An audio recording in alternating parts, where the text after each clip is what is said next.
Mafia Gedang. Keseruan keluarga penuh misi dan edukasi.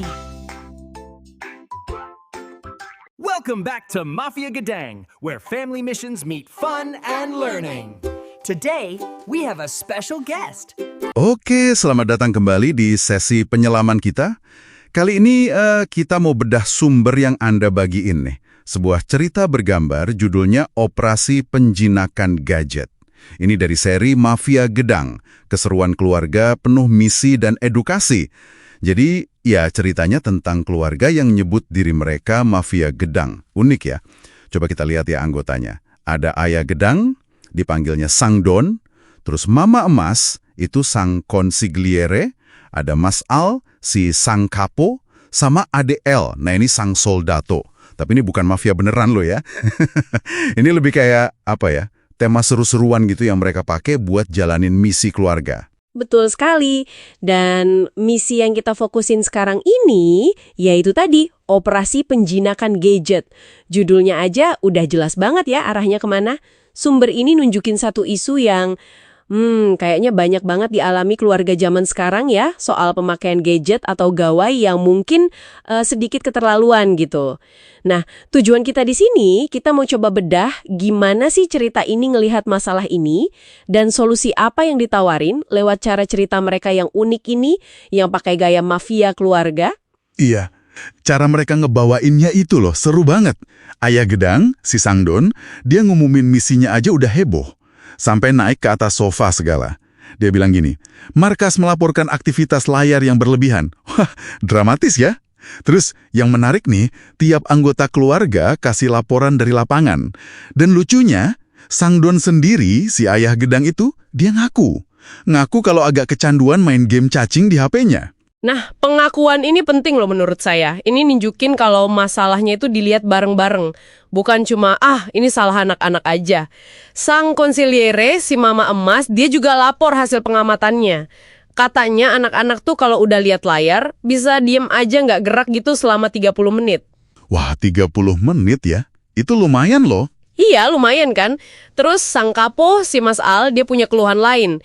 Dia keganggu sama adeknya, si Sang Soldato, Ade El itu. Gara-garanya si Ade nonton video kuda poni yang sama, itu terus, sampai 1 jam. Lagunya sampai kebayang-bayang terus di kepala Mas Al katanya. Bisa kebayang sih itu. Sementara itu si Ade El, Sang Soldato, pas ditanya laporannya apa, dia malah cerita kalau karakter gamenya dapat topi baru. Polos banget ya dia. Kayaknya belum ngeh di itu sama inti misinya. Ini pinter sih cara ceritanya, nunjukin gimana gadget bisa nyita perhatian kita dengan cara yang beda-beda. Tepat sekali. Dan ceritanya nggak cuma berhenti di masalah aja. Langsung ada tawaran perspektif lain dari Mama Emas, Sang Consigliere. Dia pakai analogi yang menurut saya bagus banget buat anak-anak ya. Katanya, gadget itu kayak pisang. Oke, pisang. Gimana tuh? Iya, enak, bergizi, ada manfaatnya. Tapi, kalau kebanyakan, kalau makan pisang terus-terusan ya perut bisa sakit kan? Jadi perlu variasi. Nah, ini analogi sederhana tapi kena banget. Intinya kan soal keseimbangan, bukan soal boleh atau nggak boleh sama sekali. Oh iya, benar juga. Jadi variasinya apa dong kalau gitu? Nah, ini dia. Mama Emas langsung ngusulin misi baru. Operasi Ular Tangga. Operasi Ular Tangga? Ya, misi alternatif gitu. Diceritain di situ, begitu dengar misi baru ini, mata anak-anak langsung, berbinar gitu. Terus mereka sepakat buat menyita sementara semua gadget. Mungkin kedengaran agak keras ya menyita, tapi kan ini bagian dari permainan keluarga Mafia Gedang mereka. Betul, betul. Ini jadi kayak titik baliknya gitu ya di cerita. Ada perubahan yang jelas banget. Dari yang tadinya masing-masing asik sendiri sama layarnya. Jadi aktivitas bareng-bareng sebagai keluarga. Main permainan tradisional, ulah tangga. Sumbernya ngegambarin mereka ketawa bareng, sorak-sorai gitu. Ini kan nggak cuma ganti aktivitas ya, tapi ganti cara interaksi.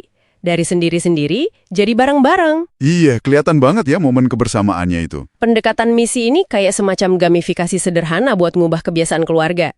Cukup cerdik sih. Nah, puncaknya itu seru juga. Mereka sampai bikin kata sandi rahasia coba buat misi ini. Oh iya, apa tuh kata sandinya? Kata sandinya, layar mati, main lagi. Mereka ngucapinnya bareng-bareng, terus nyatuin tangan, ditutup pakai yel-yel mereka, Mafia Gedang solid. Kayak jadi ritual kecil gitu ya, buat nguatin komitmen bareng. Wah, keren juga ya. Jadi ada semacam pengingat bersama gitu. Oke deh, kalau gitu, kita coba tarik kesimpulan nih dari penyelaman kita ke cerita Mafia Gedang ini. Intinya apa sih sebenarnya? Jadi cerita ini tuh pakai tema mafia yang jenaka ya, nggak serem sama sekali. Justru buat nyampain pesan soal pentingnya ngatur waktu depan layar. Screen time itu loh. Pesannya kayaknya bukan anti gadget gitu, tapi lebih ke gimana cara ngelolanya biar seimbang. Ya nggak sih? Iya, saya setuju banget. Kalau kita coba lihat dari sudut pandang yang lebih luas ya, cerita ini nawarin satu model pendekatan yang menurut saya cukup kreatif buat masalah keluarga zaman sekarang. Kan banyak ya orang tua yang mungkin bingung gimana sih ngomongin soal batasan gadget ke anak tanpa kesannya kayak ceramah atau ngomel melulu. Nah, iya tuh, seringnya gitu kan? Iya kan? Nah, keluarga Gedang ini mereka ngubahnya jadi kayak permainan, jadi misi bareng yang seru. Terus tadi penggunaan analogi pisang itu sama solusi main ular tangga, itu kan nekenin banget nilai interaksi langsung, tatap muka, sama pentingnya variasi kegiatan. Jadi, ya kuncinya itu di moderasi sama kebersamaan, tapi dibungkusnya dengan cara yang asyik. Dan pastinya, kata sandi mereka itu layar mati, main lagi. Itu jadi kayak slogan yang gampang diingat dan dilakuin ya. Nah, ini jadi bikin kepikiran nih. Kira-kira model misi keluarga ala Mafia Gedang ini bisa nggak ya diterapin buat tantangan keluarga yang lain? Menurut Anda gimana? Mungkin nggak harus soal gadget ya, tapi semangat misi bersamanya itu loh. Wah, itu pertanyaan reflektif yang bagus banget tuh buat Anda para pendengar. Cerita ini kan fokusnya ganti waktu layar pakai mainan papan ya, ular tangga. Tapi ini bisa jadi pemantik aja sih sebenarnya. Buat Anda mikir lebih jauh, selain soal gadget dan mainan papan, operasi atau misi kreatif model apa lagi ya yang bisa dibikin? Tujuannya mungkin buat dorong keseimbangan atau variasi kegiatan, atau mungkin tujuan bareng lainnya dalam rutinitas harian Anda, atau keluarga Anda, atau lingkungan terdekat Anda. Gimana semangat Mafia Gedang yang seru-seruan tapi serius ini bisa diadaptasi ke konteks lain? Nah, itu mungkin bisa jadi bahan renungan menarik ya.